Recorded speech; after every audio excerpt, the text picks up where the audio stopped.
On View this week brings you the final of the Red Book Novice Hurdle from Newbridge, highlights of the first round from the Ladbroke 600, plus the quarter-finals of the Produce Stakes from Clonmel. We also head to County Meath for a visit with trainer Tina McGrane. But first, good news for hurdle racing enthusiasts. Race to the corner, all important. Up front though, it's number 2, Lock Concho just flew the lids. Number 6, in 4 is in second, Laura Fortune. Back in third, number 1, Best of the Bunch around the opening corner. Trouble in behind, the favourites balked. So is number 3, Leitrim Honcho and his Carlish Cruiser. Out front is number 1, Best of the Bunch though. He leads by about a length to number 4 now, Laura Fortune, who powers up on the outside. Back in third, number 3 starting to run is Leitrim Honcho. Hurdle racing is becoming very popular with the ever-increasing Greyhound public. It's fast and spectacular to watch. Over the final hurdle, number 1, Best of the Bunch, number 3, Leitrim Honcho, up to the line, Best of the Bunch gets there for Johnny Dunhu. World-class golfer and director of Bagot Racing, Pádraig Harrington, was at Harold's Cross earlier last week, on his way back from the US Masters, for the announcement of the new sponsorship deal to promote hurdle racing in various venues throughout Ireland. It will culminate with the Irish Grand National in October of this year. I used to come as a kid, and my dad used to bring me down, you know, special treat sort of thing. Me and my brother used to come, so I used probably a few years without coming, but now I've started coming again since they revamped the whole stadium here at Harold's Cross. It's a nice social night. I'm no expert at picking the dogs, that's for sure, but it's nice to come down a social night. Pascal, a big boost to this hurdle racing series. You might tell me about it. Yes, this is going to be the biggest ever hurdle race in Ireland. What's happening is we're going to have 8 qualifiers, including qualifiers from England and Wimbledon. And then the 8 finalists go forward to here on the Champions Night, where there's nearly €25,000 to the winner in prize money. So it's a big one for us, and we're delighted that BagotRacing.com has decided to promote this for the 2nd year running. We're absolutely delighted, and Pádraig in particular. The race goers generally, the non-committed greyhound people especially, they love hurdle racing. Yeah, I love hurdle racing myself, Michael. I mean, I think it's a great spectacle, it's great fun, and the dogs run at so much pace. So the crowd do love it, and I think it's a great sponsorship for us, really. Pádraig, we were all hoping that tonight would be a matter of celebration. We might be, saying well done on other achievements. The weekend didn't go quite as well as you might have hoped. There was no weekend. I think that was the problem. No, golf's like that. I finished second at the TPC 3 weeks before with a stronger field, and I didn't play that well. And then I go out to the Masters playing very well, and I made a couple of mistakes early on. And it's a very difficult golf course when you're behind on it. It's the sort of course you always need to be maybe one step ahead of the pack, and you've got something to play with. But as I say, I was always struggling with a few early mistakes, and it just compounded them. It's amazing how it's a good learner for me, because it's amazing how close I was to playing well. I think Pádraig's a great ambassador for Irish golf. I mean, it's a pleasure every time you read any magazine or newspaper. They're just fulsome in our praise. We're absolutely delighted to have him here. I mean, I wouldn't like to ask what his normal fee would be. We're getting him for free. That's a great deal, Michael. That's good.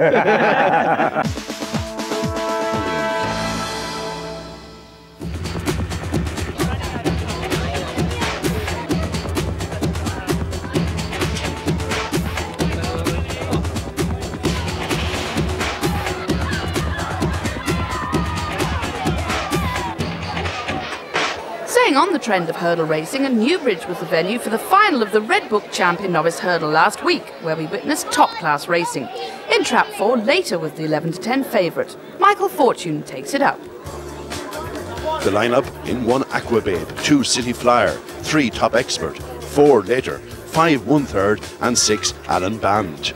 The favourite in 4, that's Later, with number 6 out fast. That's Alan Band going to the bend. Alan Band on the outside of the favourite Later. Now number 4, Later, takes it up into the corner. The favourite leads into the back straight by about 2 lengths from Alan Band in second place. These two are really dominating the race, but Later out front. A big bold jump there from Later as he hits the third bend now. Later with a lead of 2 lengths, just over 2 lengths from Alan Band, now putting in a challenge. Number 5 and 3rd, 1/3 is also close by. Later now in front, being challenged by Alan Band on the outside as they come to the final hurdle. Later still in front, holding on from 6, Alan Band. Number 3, Top Expert, put in a big Later on, but Later the winner there, trained by Seamus Graham, the son of Boyne Walk and Rocky's Whisper. The result of the Red Book Champion Novice Hurdle: the winner number 4, Later, trained by Seamus Graham; second, number 6, Alan Band; and third, number 3, Top Expert, time 29.68. We had the dog first, and we sold him to this man in England, and he went to the final of the English Laurels, and the man was mad for a hurler, so he put him hurling, and he saw this Novice Hurdle advertised, and he sent him back to me. Thank God. Bought the dog off Seamus Graham. through the trainer in England, Pat Rosney, who's a very close friend of his, like, you know. So bought a few dogs off Seamus and suggested this event, and we came for it.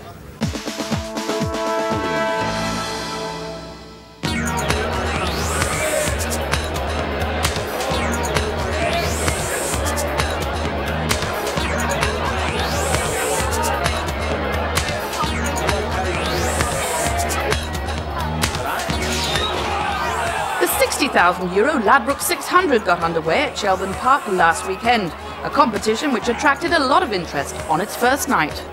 First heat of the 2003 Ladbroke 600 in 1 Boswick B, 2 Group Venture, 3 Shinawell Bertie, 4 Lady Spiral, 5 the favourite Diego Glory and 6 Dixie's Breeze. The hair behind traps. And away to go, the favourites out fast. Diego Glory shows the way up to the bend with number 3 Shinawell Bertie going up his inside. Into the corner, it's Diego Glory being challenged by 3 Shinawell Bertie. Bit of trouble out at the back, and now Shinawell Bertie. Number 3 leads into the back from 5 Diego Glory. 6 is third Dixie's Breeze, and then number 1 Boswick B. But into the third bend, it's 3 Shinawell Bertie by 3 parts of a length, being challenged now by the favourite Diego Glory, challenging on the outside, beginning to get on top. It's number 5 Diego Glory running wide but running strong. He's coming home the winner to a huge cheer. Second, number 3 Shinawell Bertie, and in third, number 6 Dixie's Breeze. The time 32.81. And they're here now on the way for this heat of the Ladbroke 600. In trap order 1, Kildove Turbo. In trap 2, Nodmac. Trap 3, Business Success. In 4, Active Nikita. 5, Air Mount Chance. And in 6, the hugely fast favourite, that's Top of the Best. And away they go. And first to show is Top of the Best. He's fast in the stride. Number 3, Business Success, now leads in the middle. Up to the line for the first time. It's number 3, Business Success. Number 6, Top of the Best in second spot. He's slightly there. And it's number 3, that's Business Success that leads. Number 4, Active Nikita and Chase. Further back to number 6, Top of the Best. Down into the third corner. And Business Success leads by 3 lengths to number 4, Active Nikita. Back in third now, Top of the Best starting to rally. But out front still number 3, Business Success, now being tackled by number 4, Active Nikita. Here comes number 6, Top of the Best around the final corner. It's Business Success, Active Nikita. Here comes Top of the Best up the home straight, and Top of the Best asserts. He wins it impressively. Second, number 3, Business Success, and third, number 4, Active Nikita. 32.74, the winning time. 2 great stars were honoured at Shelburne on the night. Greyhound weekly readers voted for the top dog and bitch of the year and selected 2 very fast greyhounds in the 2002 Irish Derby winner Bypass Byway and Oaks winner Life's Beauty. The presentations were made by Malcolm and Julie Sharp, and not forgetting Letty, of course. Michael Carney accepted the award on behalf of Bypass Byway. Well, Michael, yet another award for Bypass Byway, voted by the readers of the Irish Greyhound Weekly the dog of the year. Must be delighted with it. Absolutely thrilled. Great year for us. This is the icing on the cake to win this one as well. It has been a great year for us. Of course the Derby was the highlight, but you look back at the quarterfinals, it could have been oh so different.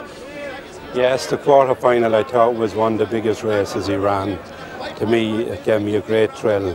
He got up off the floor to get into to qualify for the next round, and going into the final I felt real good about it. Even though we didn't say anything much about it, I felt inside that we had the goods to win it.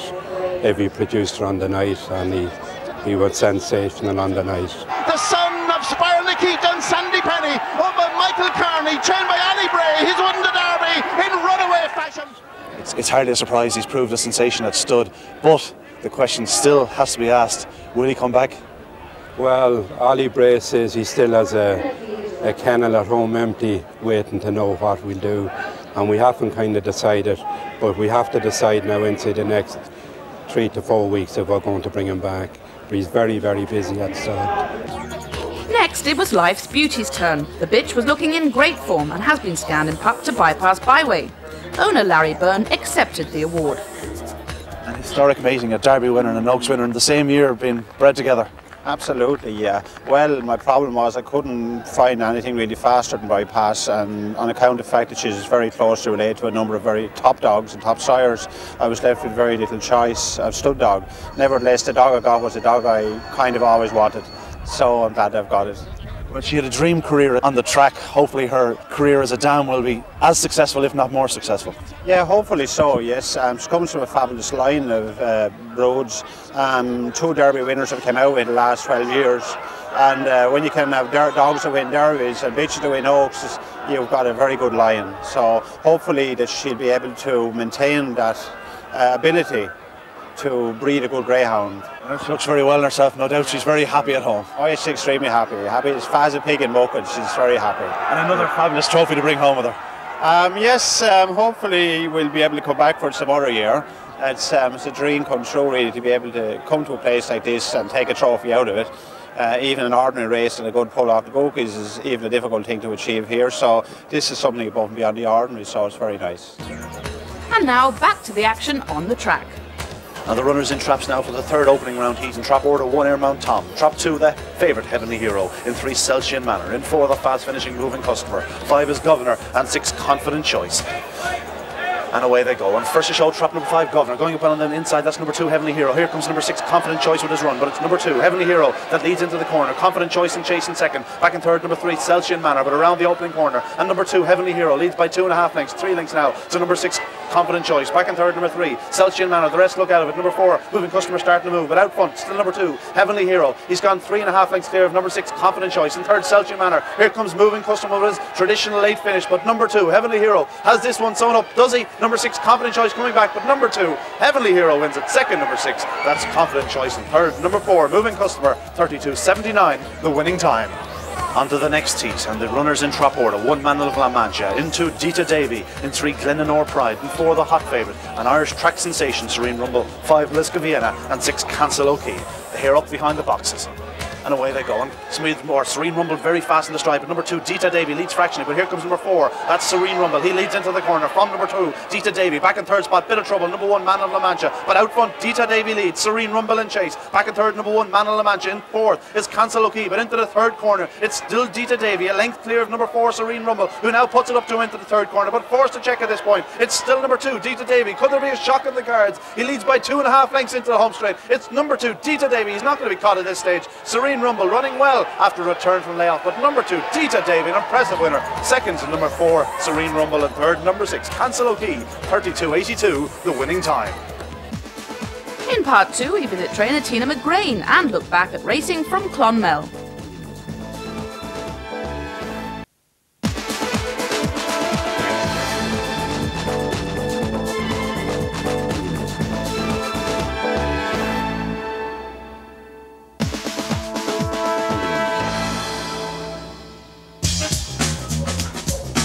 UCD graduate Tina McGrane from Kells in County Meath has decided to put her degree on hold to concentrate on her life's ambition, training greyhounds. She caught the bug as a child, helping her father care for his dogs. We always had greyhounds here at home, maybe 2 or 3 out in the backyard. My father actually bred a dog that got to the Derby final in 1984. His name was Bolton Prince, so I was a bit young at the time to appreciate it, but that was a big boost for us. When I left school, I studied agricultural science in UCD for 4 years. While I was in college, I was in and out to Harold's Cross and Shelburne most nights, back home then at the weekends to go racing in Mullingar. We had about 4 dogs at the time, and I tried to keep my hand in with them. After I finished college, I did a master's in agricultural science out in Newcastle in Lyons Estate. Again, the same thing, always rushing back at the weekends. Mad for the dogs. I spent 8 months working in the veterinary college in Dublin. I carried out a survey on the greyhound industry, which meant I travelled around Ireland talking to all the trainers, and that really gave me good insight into the greyhound world and the characters that were in it. And I decided when I finished that contract that I'd go home and try it for myself. I'd always wanted to try it. I said I'd give it a go, give it a trial run for 6 months, and if things didn't work out then I could fall back on my degree. But as it turns out, that was about 3.5 years ago now, so it's going well. It turns out that at the time the prize money was going up and the incentives for the trainers were high, so it was actually a good time to get into the greyhound industry as a trainer. I have a good few race dogs in the kennel at the moment. One of my superstars though is Spring Lake King. He's owned by Aidan Gallagher in Dublin. He actually bought him in the sales about 1.5 years ago, and he's been an absolutely brilliant dog. He's won 18 races for us in 3 different tracks, recording brilliant times around Mullingar especially. He loves Mullingar. He's a very determined dog, and he's been a dream dog to the people who own him. If we could get a few more like him in the kennels, it would be great, you know. Another one of my favourites is Techno Babe. She's a real old lady now of the kennel, but she's still She's still doing well. She was a 525 bitch originally, but at the moment she's just racing in sprints because she's getting on a bit now. She's very well bred. I actually bought her myself in the sales. I paid £500 for her, which as it turns out is very cheap. She's won 13 races and recorded some great times around Shelburne. She's 29.03 around Shelburne. Two newer dogs to the kennel are For Ned's Run and Rodeo Man. They belong to a local syndicate in Kells, and I'm hoping that they'll do very well for them. For Ned's Run is very well bred. He's out of Top Honcho and Glencoe Pal, which was a brilliant litter. He's a brother of Coolio, who's a very good dog. He's recorded 29.10 around Harold's Cross. Rodeo Man is a younger dog. He's only ran 4 races, but he got to the final of an unraced stake in Shelburne at the end of last year. So we have big hopes for him, hopefully in the future. He's owned by syndicates, so hopefully there should be a bit of crack if they start winning a few races. Along with the race dogs, I also have a stud dog. His name is Bolton Minister. We bought him as a young dog and we raced him ourselves. He turned out to be an absolutely brilliant dog. He won 18 races for us, from 525 all the way up to 750. So he was very adaptable and he was a great stayer. He's still quite a young dog. He'll be 9 this year, but given the opportunities, he'll stick around for another while. When he's finished, when he retires, I'll keep him as a pet because he's a lovely old fella and he's a great friend to us. He's been around a long time now. Training is a vocation, I think. It's very hard work. You're working in the outdoors in all types of weather, but if you're dedicated, it doesn't matter. If you get a winner, it gives you a great boost. I race in four different tracks in Harold's Cross, Shelburne, Mullingar and Longford. So it's a busy time. I really enjoy being involved in the greyhound industry. In the past it tended to be known perhaps as a male-dominated sport, but now there seems to be a lot more women becoming involved in it. I think your record speaks for itself. We all want the same thing at the end of the day, which is to get winners. Last year I had 70 winners, so this year hopefully with a bit of luck I can top that.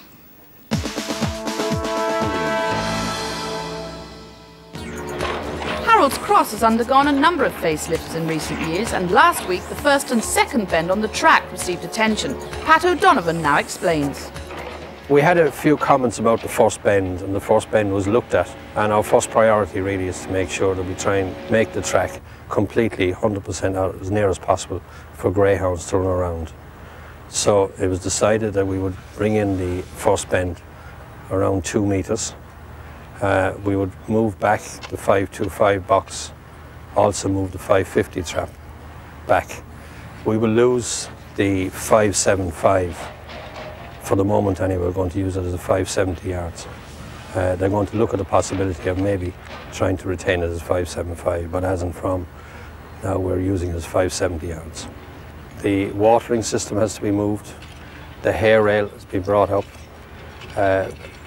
Sods of grass to be put in around the hay rail, building it up.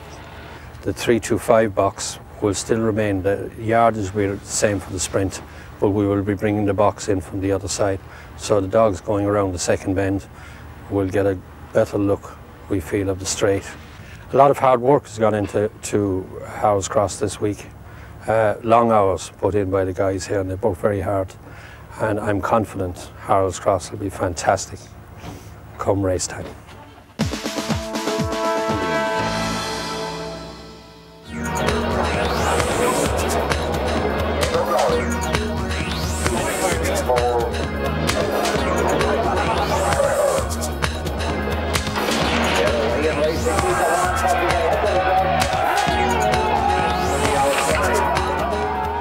Clonmel hosted the quarter-final of the Produce Stakes on Easter Sunday, and a huge crowd turned out for this popular meeting.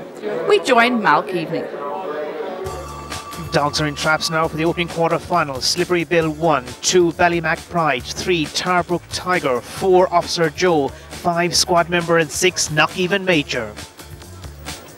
Knock Even Major not that well away, but Officer Joe is well away from Knock Even Major up towards the bend. It's going to be close at that opening bend, and it's Officer Joe that cuts across the lead by a couple of lengths now. From Tarbrook Tiger that moves into second. It's going to be a great battle on for third, but right now Knock Even Major, the favourite, is out of this race and is in serious trouble. Out front, it's Officer Joe now from the white jacket of Tarbrook Tiger, very close at the third bend, going on by length. It's Officer Joe here from the white jacket of Tarbrook Tiger, and off the final bend, it's going to be a win here for Officer Joe up towards the line, close for second. Tarbrook Tigers there, Ballymac Pride takes third.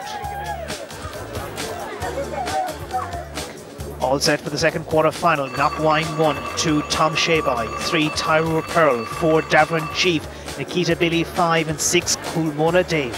The PJ Fahy owned Tyrone Pearl is our favourite. She's in box 3. Here comes towards straps. They're racing in the second quarter final. A very level break. The red jacket of Knockwine out in front, close for second into the opening turn, and it's Knockwine just about in a battle here with 6, and that's Coolmona Dave. Very little between the pair. Down the back straight they go. It's the stripes. Coolmona Dave in front from Knockwine. Real battle on for third. Davern Chief perhaps maybe there. Out front Coolmona Dave, but there's some trouble as well. It's desperately close. Nikita Billy coming back into the action, into the finishing straight and up towards the line, and it's going to be close. Davern Chief and Nikita Billy. The winning time 29:28. Dogs loaded for quarter-final number 3. Knockbill 1, 2 Goreport Bay, 3 Blackstone Viper, 4 Dunlow Prince, Mount Taylor Dolly 5 and 6 Spire Labby. Remember, there are 3 to qualify for next weekend's semi-finals of the Produce Stakes. Here comes towards straps. They're off and racing out very well. Dunlow Prince down the centre. Knockbill in the red jacket as well. Into the opening bend. Knockbill goes on by a length or so, but it's very close. Dunlow Prince is also well in contention and takes the lead down the back straight. It's Dunlow Prince now by a length or so from Knockbill. The white jacket of Blackstone Viper moves into third. Our favourite is in a spot of bother, but out front we have Dunlow Prince swinging the final turn. It's Knockbill there as well, up towards the line. It's going to be Dunlow Prince, followed home by Knockbill, close for third. The last of the quarter-finals. Farlow Pocket 1, Vigorous Robbie 2, 3 Maryville Rumble, 4 Safari King, Land of Song 5 and 6 Clash Duff Fun. In trap 2 we have the English Challenger, that's Vigorous Robbie, well fancied here tonight. They're away, but not well away is Vigorous Robbie. Out best of all, Safari King leading into the opening bend, but running towards the rails. Vigorous Robbie is also well in contention. Out front though, it is Safari King. Safari King from Clash Duff Fun. Third is Maryville Rumble. Down the back straight, it's Safari King. Clash Duff Fun is beginning to challenge at the third bend, but holding him is Safari King. Clash Duff Fun is running wide, but off the final turn, it's Safari King up towards the line. Good win here for Safari King. Close for second, Clash Duff Fun and Land of Song. We'll check on the fixtures now, and on Friday night at Newbridge, it's the semi-finals of the Woodies DIY and Garden Centre 525. Then on to Saturday night, and Cork hosts the final of the McCarthy Insurance Group Cork Oaks, while at Shelbourne Park it's the second round of the Ladbroke 600. Sunday night at Clonmel, and it's the semi-finals of the Red Mills and ISDO Produce Stakes. Next week we bring you those semi-finals from Clonmel, highlights of the Ladbroke 600, plus that final from Cork.